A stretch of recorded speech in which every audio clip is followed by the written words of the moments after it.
बिस्मिल्लाहिर्रहमानिर्रहीम। अस्सलाम वालेकुम। शाहीन जी टेक्निकल के एक और ट्यूटोरियल के साथ मैं हूं मोहम्मद सफदर शाहीन। ये वीडियो माइक्रोसॉफ्ट वर्ड की ट्रेनिंग के सिलसिला की 7वीं वीडियो है, जिसमें हम जानेंगे कि टैब की को कब और कैसे इस्तेमाल करते हैं। टैब की व्यूअर्स एक बहुत ही फॉर्मेशन के लिए या फॉर्मेटिंग के लिए इसकी बहुत अहमियत है और इसका बड़ा अहम रोल है। बहुत से काम ऐसे हैं जो हम टैब की के बगैर नहीं कर सकते। ऑटोमेटिकली टैब की सेटिंग डिफ़ॉल्ट सेटिंग भी इसकी होती हैं, लेकिन हम इसको मैनुअल सेटिंग भी कर सकते हैं। आपके सामने स्क्रीन के ऊपर एक टेबल बना हुआ है। गो हमने टेबल के ऊपर अभी मेरा कोई लेक्चर आपने नहीं देखा होगा। इसके ऊपर अलग से 2-3 लेक्चर होंगे, टेबल इंसर्टिंग के ऊपर, टेबल फॉर्मेशन के ऊपर और वर्किंग विद टेबल के ऊपर। फ़िलहाल ये एज एग्जांपल आपको दिखाने के लिए यहाँ पे मैंने एक टेबल ड्रॉ किया है, लेकिन इसका मकसद ये है कि हम इसी पैटर्न के ऊपर सेम यही काम जो यहाँ एक टेबल में किया गया है, यही काम हम सिर्फ टैब्स के साथ मैं आपको करके दिखाऊंगा। तो ये कैसे करना है, आप इस टेबल की फॉर्मेशन को देखें कि पहली जो लाइन है, जो इसकी पहली रो है, इसमें name, father's name, cell number, balance और रिमार्क्स, ये इस टेबल के जो बॉक्सेस हैं इनके सेंटर में इनके दोनों तरफ से अब देखें सेल नंबर के भी ये जो इसका बॉक्स है अलग से, ये दोनों तरफ से यकसा फासले पर अलाइन है, यानी कि ये सेंटर अलाइन है, ये भी सेंटर अलाइन है, जैसे कि आप यहाँ से भी देख सकते हैं, ये भी सेंटर अलाइन है। लेकिन ये नेम लेफ़्ट अलाइन है, ये लेफ़्ट है, ये भी लेफ़्ट है, ये भी लेफ़्ट है, ये सेंटर है और ये राइट है। ये राइट क्यों है कि कोई भी मैथमेटिकल फिगर जो होती है वो हमेशा राइट अलाइनमेंट में ही आती है, क्योंकि हमने अगर उसको प्लस करना हो या माइनस करना हो तो हम पहले राइट साइड से स्टार्ट लेते हैं। ये तो वैसे तो ये काम, इस तरह का काम टेबल इंसर्शन के ज़रिए बड़ा इजी है, लेकिन बहरहाल हम इसको टैब के साथ भी कर सकते हैं। बाद ऐसी प्लेसेस होती हैं या ऐसी सेटिंग्स होती हैं कि वहाँ पे टेबल इंसर्ट करना मुश्किल होता है, लेकिन टैब की के साथ हम वहाँ बड़े आराम से काम कर सकते हैं। यहाँ पे जो हमारा माइक्रोसॉफ्ट वर्ड है, इसके इवन के पिछले सारे वर्जन्स और अगले वाले सारे वर्जन्स, अब तो 17 और 16 भी आ गया है, लेकिन हम तो काम 13 पे कर रहे हैं। गो इनमें कोई ज़्यादा डिफरेंस नहीं है। सभी में जो डिफ़ॉल्ट सेटिंग होती है, जब भी हम टैब की प्रेस करते हैं तो ये जो ऊपर रूलर बार आपको नज़र आ रहा है, इसके हर आधे इंच के ऊपर कर्सर हमें लेके जाता है। जैसे अगर हम शो हाइट को ऑन कर लें तो हमें ये पैराग्राफ मार्क नज़र आ रहे हैं और अंदर आपको ये देखें, ये छोटे छोटे ब्लॉक्स भी नज़र आ रहे होंगे, ये जो टेबल के अंदर बनते हैं। ये टेबल के अंदर अगर यहाँ नीचे ऊपर वाला पैराग्राफ मार्क बिल्कुल उसके साथ जुड़ जाएगा, नीचे वाले पैराग्राफ में रह के हम एक टैब की लगाएं तो वो देखें यहाँ तक आधे इंच तक आएगी। अब देखिए ये कर्सर यहाँ तक आ गया है, ठीक है जी। अगर मैं दूसरी टैब लगाऊंगा तो ये 1 इंच पे पहुँच गया है, यानी कि हर टैब की लगाने के साथ हम आधा इंच का फासला तय करते हैं, जबकि आपने मैनुअल टैब्स ना लगाई हुई हों। ये डिफ़ॉल्ट सेटिंग में ऐसा है। लेकिन अगर हम अपनी मर्ज़ी से भी टैब लगा देते हैं, सपोज़ कि मैं ये तीनों टैब्स में बैक कर देता हूँ और मैं किसी भी पॉइंट के ऊपर, लाजमी नहीं कि आपने इंचेस के या हाफ इंचेस के ऊपर लगाना है, किसी भी जगह के ऊपर आप टैब को इंसर्ट कर दें। जस्ट यहाँ पे आप रूलर के ऊपर इस जगह पे आप क्लिक करेंगे तो ये देखें एक टैब जो है वो बन गई, वो ज़ाहिर हो गई है और उसने लेफ़्ट अलाइन वाली पोजीशन जो है वो हमें शो की है, ये यहाँ पे आ गई।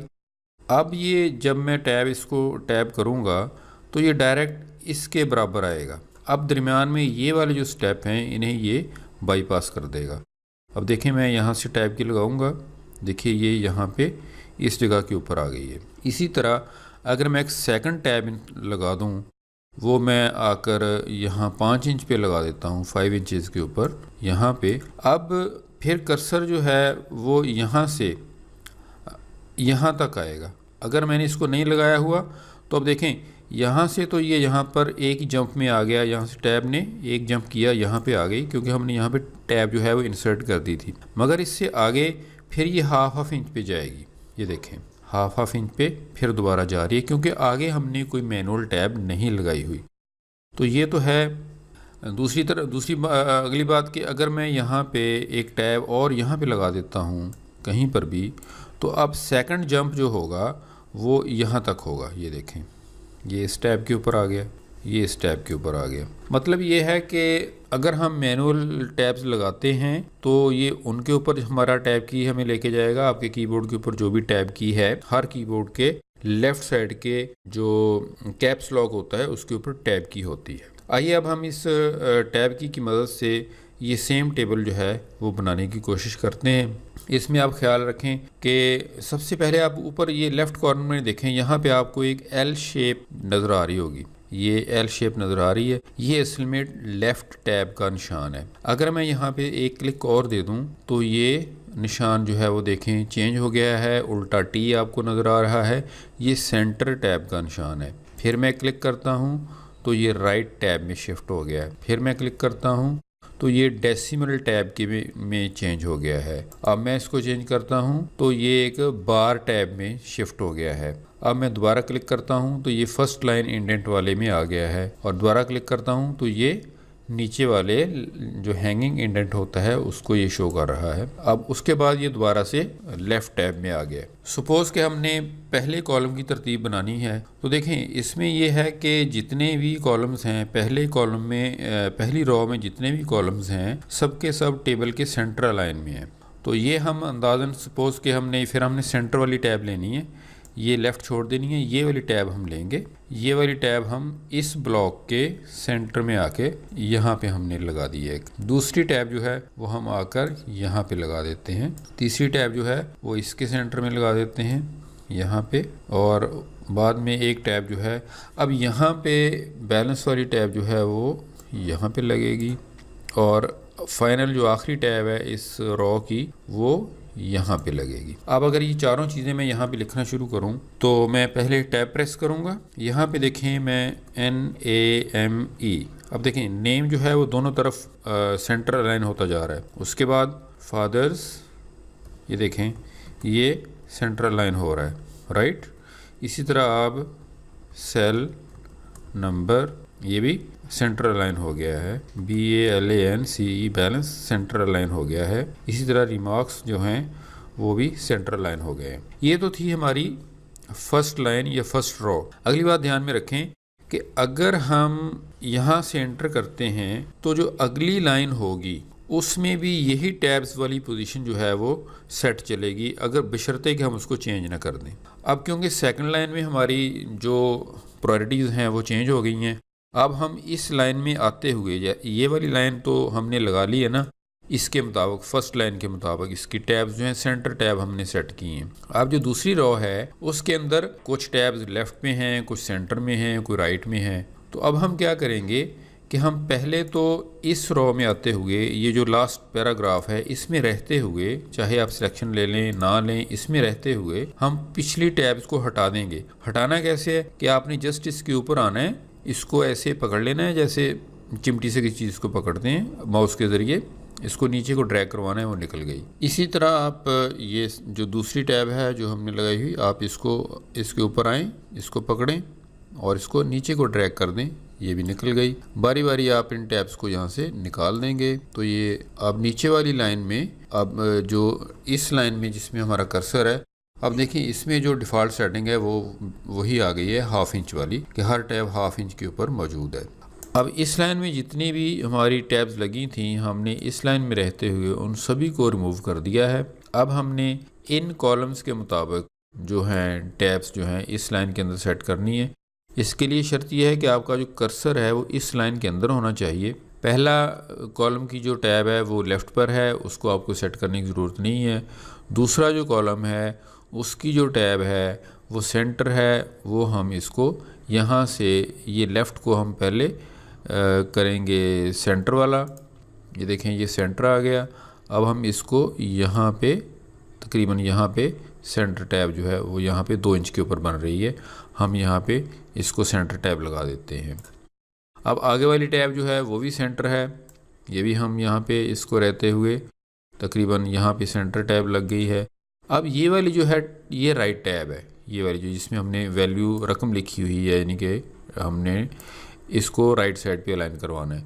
उसके लिए आप यहाँ पे आके आप दोबारा से क्लिक दें तो ये देखें आपको राइट टैब मिल गया। राइट टैब लगाने के लिए आपको यहाँ इसी, याद रखिए अगर आप कहीं आउट हो जाएं तो फिर टैब यहाँ नहीं लगेगा, आपको इसी लाइन के अंदर आपका कर्सर मौजूद होना ज़रूरी है।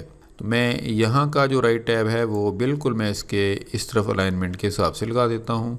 ये देखें जस्ट ये सारी लाइन जो है ये 1950 का जो 00 है लास्ट वाले उनके बराबर आ गई है। आखिरी वाली टैब जो है वो फिर सेंटर में लगेगी। हम यहाँ से फिर दोबारा क्लिक करते हुए दोबारा वापसी पे आएंगे, लेफ़्ट पे, फिर सेंटर पे हम आए और हमने यहाँ पे आके ये आपने अपने अंदाजे से फ़िक्स करनी है। ये मैंने इस जगह पर भी जो सेंटर टैब लगा दी है। अब इसमें पहली टैब जो थी वो लेफ़्ट बनती थी, वो हमने लगाई नहीं है क्योंकि ऑलरेडी डिफ़ॉल्ट में जो पहला जो है वो लेफ़्ट पर ही है। फिर ये वाली सेंटर हो गई, ये वाली सेंटर हो गई, ये राइट हो गई और ये फिर सेंटर हो गई। मकसद तो यहाँ पर आपको एक कॉन्सेप्ट देने का है। जब आप ये कर लेंगे फिर जिस तरह की आपकी रिक्वायरमेंट है उस हिसाब से आप अपनी अपनी टैब्स को सेट करके काम कर सकते हैं। सपोज़ मैं अब यहाँ पे वही ऊपर वाले 2 कॉलम यहाँ पे लिख देता हूँ, मोहम्मद आज़िब सन ऑफ